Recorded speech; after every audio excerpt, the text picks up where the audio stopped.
Halloween fans love Halloween 2. John Carpenter hates it. Where do I fall? Let's talk about it.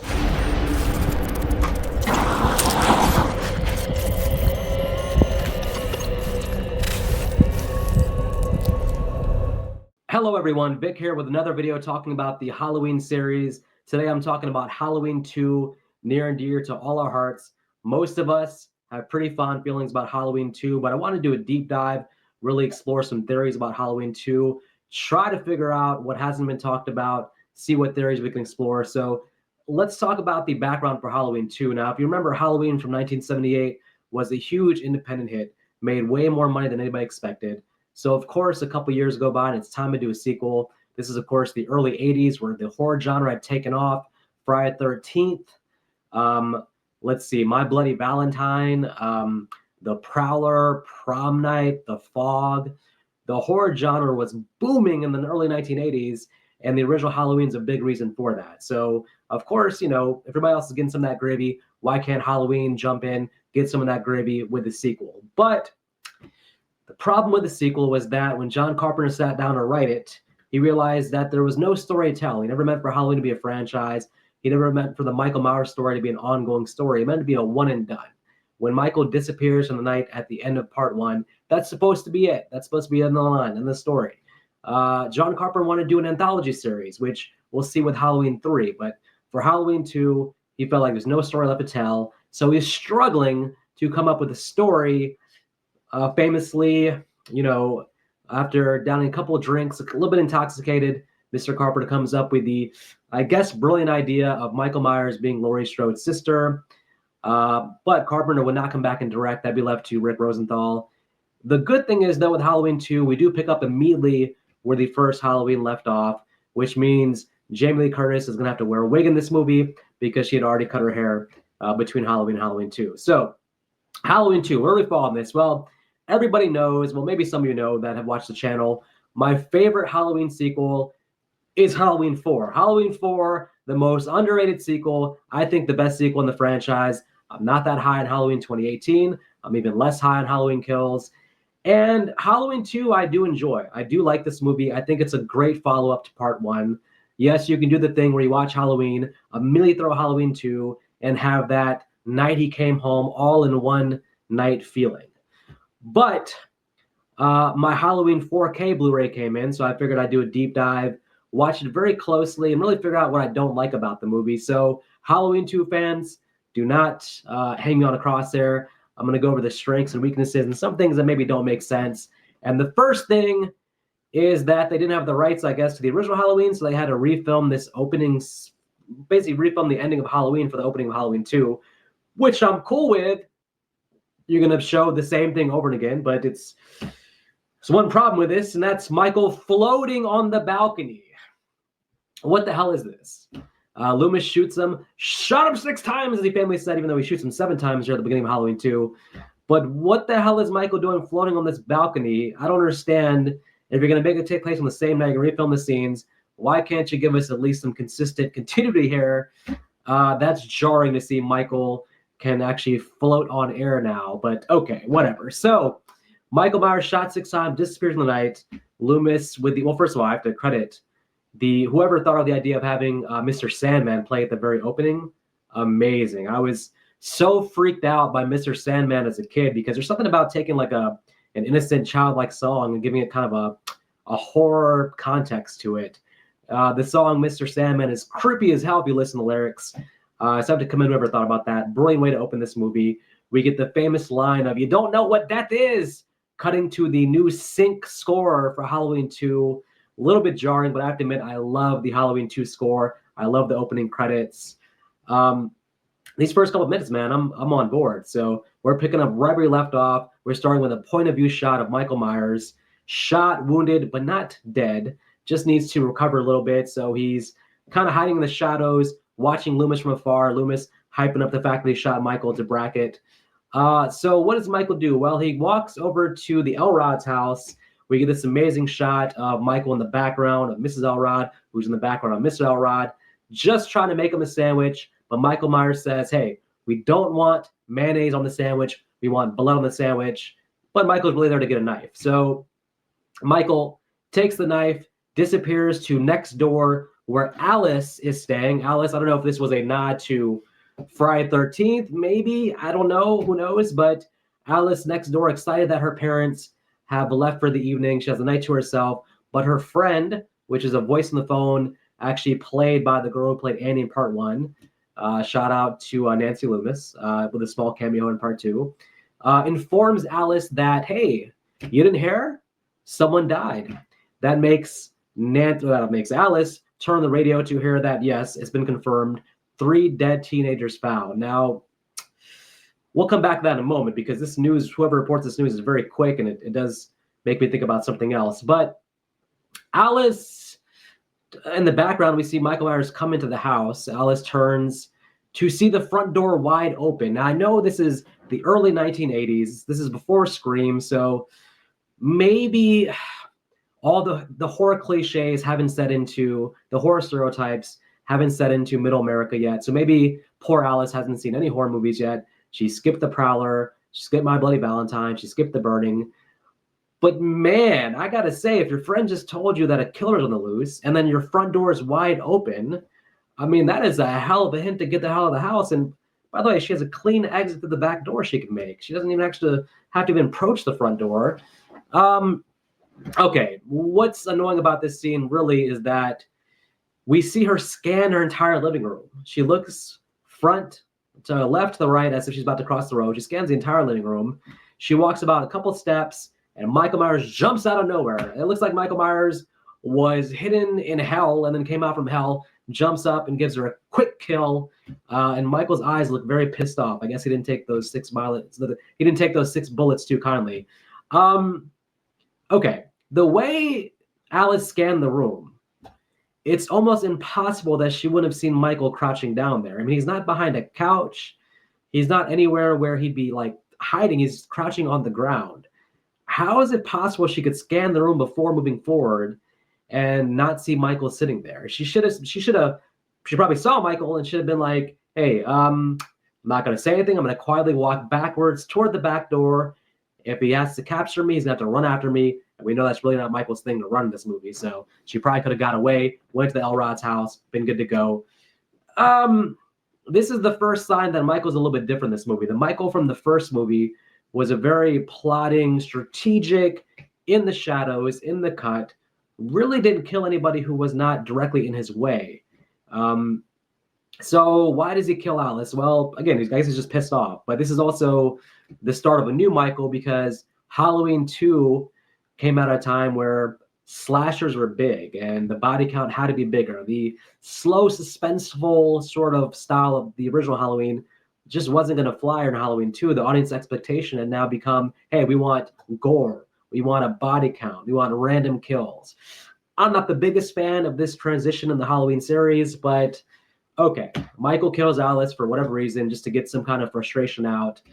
And, well, I got to say, I can see where John Carpenter might have been a little bit fuzzy about writing this movie because there's really not much here for the story to do, basically. Michael kills Alice.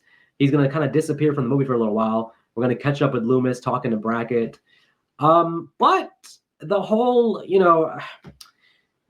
I got to say, the whole Ben Tramer thing, let's talk about that for a moment because, I mean, poor Laurie, it's not enough that her best friends were all killed in the first one. The one boy, the one guy she had a crush on in Haddonfield, the one who probably liked her and they were going to go on a date in a different universe, different dimension where these events don't happen. Poor Ben Tramer has to get killed also when a damn speeding cop car driving what it looks to be 70 miles per hour in a neighborhood zone rams him into another car, explosion. What the hell is this? I don't understand. This is like, there's a spin-off movie here where the parents of Ben Tramer are suing the damn Haddonfield Police Department, getting a huge payout, hopefully, because this is just absolute incompetence. I understand Ben Tramer's came into the road pretty quickly, but why the hell is that cop car going so fast? I don't know. This whole scene is comical, and I feel bad for Laurie because the last remnant of hope she had might have been this date with Ben Tramer. Maybe she'll go out with Jimmy instead. I don't know, but this is actually kind of a comical scene how this plays out.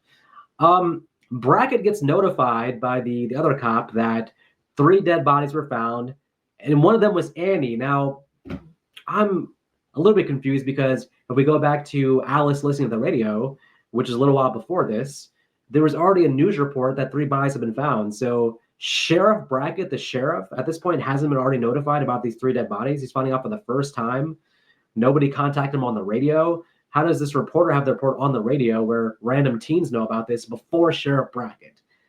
I understand that they wanted to get that tense, dramatic moment of Brackett being notified that Annie's dead. I sympathize, or the audience sympathizes with Brackett, of course. This is one of the worst things that can happen to parents when a child has been killed. But find a way to put that early in the movie, or make the radio report afterwards. Make Alice's death after that, because it just doesn't make sense that the town knows about the 3 deaths before Sheriff Brackett does. But okay, neither here nor there. The middle of the movie kind of slogs around. One of the problems with Halloween 2, even though, again, I like it a lot, one of the problems is that Laurie going to the hospital in a kind of a comatose state means that Jamie Lee Curtis is basically going to be sidelined for most of this movie. She doesn't have much of a role here. She's essentially having these flashbacks about Michael. I guess that these were repressed memories of her actually remembering visiting Michael, but it took this new traumatic event to open up those traumatic memories, which I guess does happen in therapy sometimes. So repressed memories because they have to plant the seed for us finding out that Laurie is his sister. But I mean, the hospital staff, I just don't care about any of these characters. I mean, I don't know if you can watch this and watch Halloween 4 or any of the sequels and not think that this movie has the worst supporting cast of characters. I mean, it's just slightly above the characters in Halloween Resurrection. The supporting cast there is not good. The hospital staff, I couldn't care about a lick of them. Even Jimmy, I don't care about. So the middle of the part of the movie in the hospital is kind of a slog. It's kind of that we have to fulfill this thing of there being a high body count by having Michael kill nameless characters we don't care about. I guess there's some cool death scenes. If you want to think the jacuzzi hot tub scene is a cool death, I guess maybe.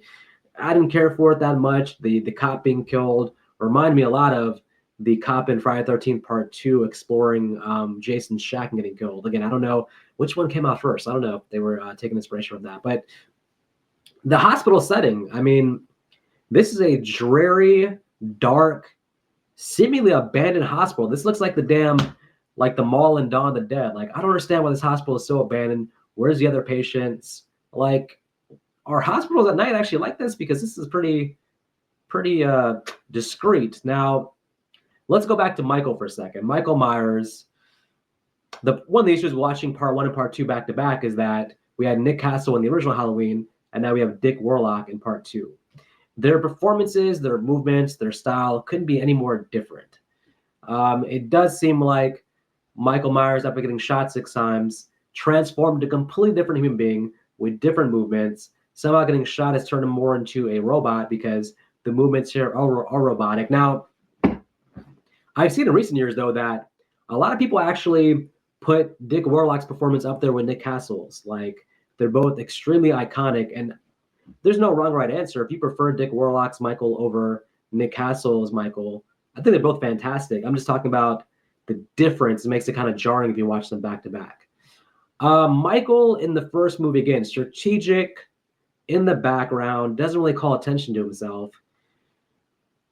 Is it out of character for him to actually go to a hospital to kill Laurie Strode? Now, Michael grew up in a hospital, so he knows the environment there, but it's pretty damn bold for him to be like, I'm going to actually go to a hospital, which I know it's a small town, but you have to assume there's a lot of people there. So his cover could easily be blown. He easily could put himself in a place to be exposed. So Michael going to a hospital is a little bit out of character from the guy from the first one. But okay, well, we'll go with that. It's fine. Michael, though, I mean, in terms of his movements, the only time where Dick Warlock's performance, his robotic movements kind of bothers me, his slowness, let's say, is not chasing Laurie towards the end, because he's chasing Laurie so slow, he walks so slow that it's almost not even believable that he's going to catch Laurie. I mean, Laurie's, she's woken up out of her comatose state. She's running fast. She's moving along. Michael's going after her so slow that it's like, it's just, I know he gets close, but it's hard to imagine him catching anybody. I mean, he could be after somebody probably with a two-leg shot out, crawling on the ground, and I would believe if they got away from Michael. So that's the only time that the slowness of Michael here bothers me a little bit. But other than that, I mean, it's the same mask from the first one. It's just the mask had been under Deborah Hill's bed, so it just fits Dick Warlock's face a little bit different. So it looks like a different mask, but it's the same mask. So I do love that. They use the same mask. Michael breaking into a school and writing Sam Hain on a chalkboard. When the hell did he do this? Like, for the most part, from, the opening of part one until now, we've kind of tracked Michael's movements. We've had a pretty good general idea of what he's done during the day and stuff. So when the hell did he have time to break into a school and write Sam Hain on the chalkboard? It had to be during the events of part one. I don't know. It seems like in part two, he does disappear for a little bit at the beginning. So you have to believe that after he kills Alice, he makes his way directly to the school, does this, and then goes to the hospital. But if he's making a beeline towards Laurie, it seems to make more sense he would go straight to the hospital. We don't see it from Alice's death until about 25 minutes in the movie. Michael does disappear, but I'm assuming he's on his quest to the hospital at that point. We see him walk towards the hospital. So it's kind of strange for Michael to take this much time at the school to do this. The message Sam Hain, is it hinting at is it an early hint at the Cult of Thorns stuff? I mean, is this the early signs that Michael's being controlled by somebody? Or I don't know. I mean, this might have been Carpenter 9 beers in, just throwing in some lore. But the lore goes nowhere in this movie because even Loomis in the car says, hey, there's no goblins here, no rituals. This is just Michael Myers. But curious scene in either way. Let's talk about Dr. Loomis. Dr. Loomis, my favorite character in the series, the ultimate protagonist, the Van Helsing to Michael's Dracula, his hype man. Part two begins the slow descent from Loomis from sort of scared, nervous doctor to madman on the loose, will do anything to take out Michael. But I don't blame Dr. Loomis for Ben Tramer's death. I know that he distracts Ben Tramer, who kind of walks in the road without looking what's coming down the road. But I put 100% of Ben Tramer's death on the cop going 90,000 miles per hour as if he's in a high-speed chase, ramming right into Ben Tramer, killing him. I hope that cop got fired, and I do hope that Ben Tramer's parents got a huge settlement from the Haddonfield Police Department. Loomis here is pretty unhinged. And I think it's the right move because if Laurie Strode was going to be sidelined, then Dr. Loomis is our only real character we care about in this movie. Like, again, we really don't care about any of the hospital staff. So this movie has got to be carried, for the most part, on Loomis's back until the end when that chase scene starts with Laurie. So I love Loomis's characterization here. He's one of my favorite Loomis's here is Loomis from part two. He's not afraid to shoot a gun. He's not afraid to, he's not afraid to hijack the vehicle with the marshal and, get taken back to the hospital. At this point, he's basically probably willing to lose his job, maybe even lose his life, as we saw at the end, to take out Michael. So he's all in on the mission. Let's talk about the twist. Everybody has an opinion about Michael being Laurie's sister. It's so weird to me because that was always, growing up, it was always a part of the canon. If you don't like Michael being Laurie's sister, it's almost like you don't like the franchise in a way, because it only got retconned right here in Halloween 2018. But prior to that, it was always pretty much canon that he was her sister. Now, I know there's a purity of part one, which we can say in part one, having done the research, there's no evidence in part one at all that, this is his sister. It does absolutely seem like within part one, within the story, that he's just chasing the random person who happened to show up at his house. So watching part one, of course, they're not brother and sister in that movie, but for the entire franchise, part two, then spawning on him chasing Jamie Lloyd, the whole Thorn storyline, Halloween H2O, Halloween Resurrection, which less said the better. That's all based on the idea of them two being brother and sister. So to me, it's so synonymous with the series that I really had no problem with it. I know Carpenter hates it. And I wonder when the video clips started to come out online, and YouTube got big and the Halloween community really started discussing things online, Carpenter, like, really hating that twist, hating part 2, seemed to turn people against Halloween 2, it seems. But I don't really agree. I don't think Carpenter has ownership over the entire series. I mean, he is the genius behind the first one, and he's one of my favorite directors, if not my favorite horror director. So I certainly respect his opinion and hold his opinion in high esteem. But I think Halloween 2 is perfectly fine with the twist. It gives some room for the franchise to grow. It gives something for Michael to do in the sequels, because you have to kind of give him.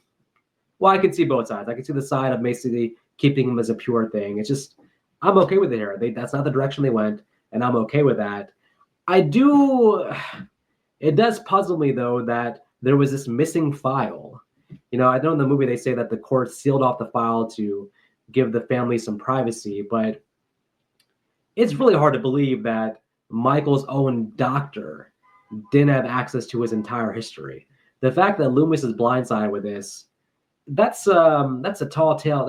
It's hard to buy that. I would say that it's very unlikely that Loomis was not included in the few people who knew about this brother-sister thing. So that's kind of, I don't think that holds up as much. I know, again, that we have to have a scene of Loomis finding out because that's how the audience finds out. Laurie never finds out in the movie, so that's the way to communicate to the audience. But man, his own doctor spent that much time with him. Loomis could probably write the most authorized biography about Michael Myers there's ever been, and he doesn't know that Laurie Strode is his sister. It's a little bit too I know, but it's okay.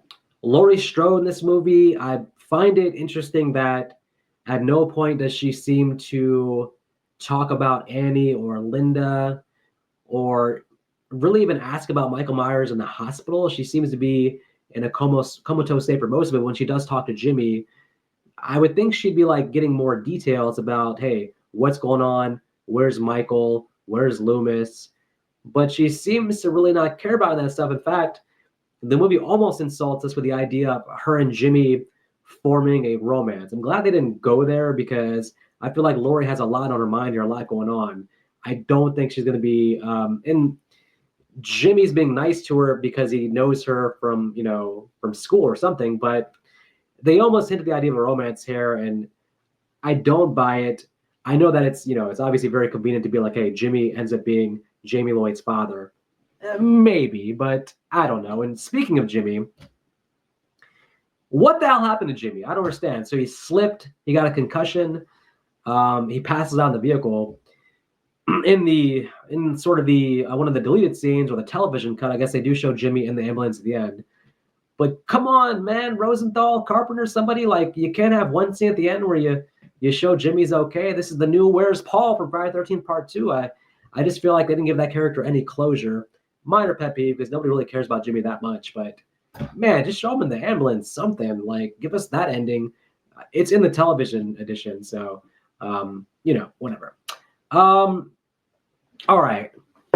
Ultimately, the middle is a slog to get through for me, but the last 10 to 15 minutes redeems the movie and makes it a fantastic sequel. Once Michael takes that scalpel to the one nurse's back and he's hot on the heels of Laurie, you get an epic Halloween chase scene that lasts a decent while. You get Loomis showing up with Nurse Miriam. I always say her name wrong. Marion. You have the marshal. This is an excellent ending, and I've said it time and time again that if this was the ending of the series, it is a proper ending for both Loomis and Michael. Michael in the bathroom, eyes shot out because Laurie's the best shot of anybody I've ever seen, with only 2 bullets, shoots out both eyes. Freaking amazing. But Loomis sacrificing himself to take out his patient. It's just the perfect end of the series.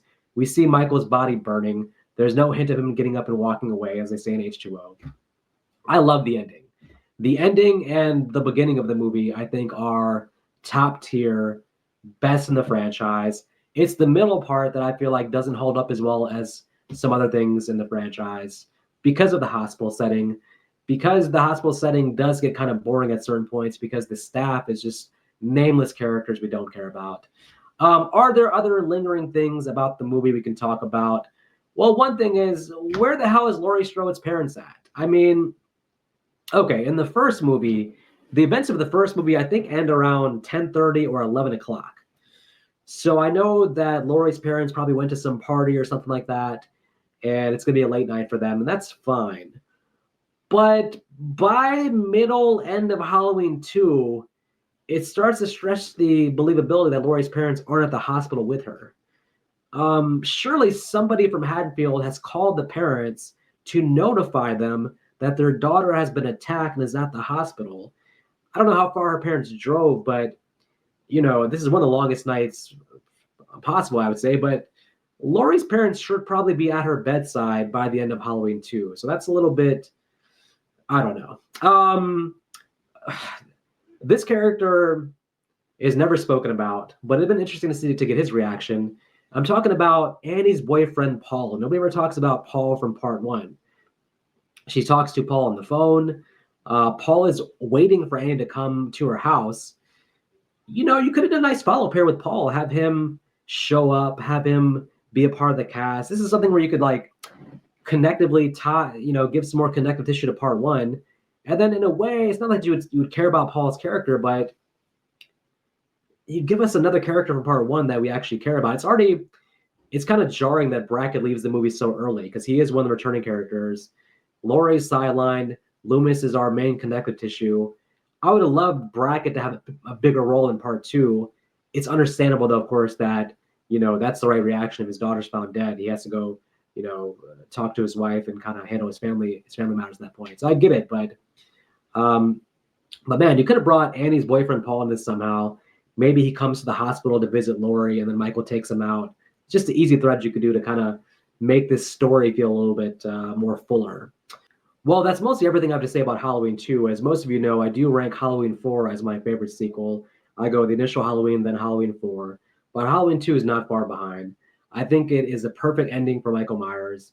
I do love, ultimately, that you can watch them back to back. There's some minor differences, but there's enough good things going on here. You have also Dean Cumley came back into the cinematography, so it has a great look to it. Story-wise, there's not too much to complain about. There's a huge lack of plot here. But, I mean, you don't really look at the Halloween movies for an amazing plot. I mean, I like Curse of Michael Myers, and that plot is just all over the place. Jeez. You guys, let me know in the comments what your thoughts on Halloween 2. And until next time, you guys take care.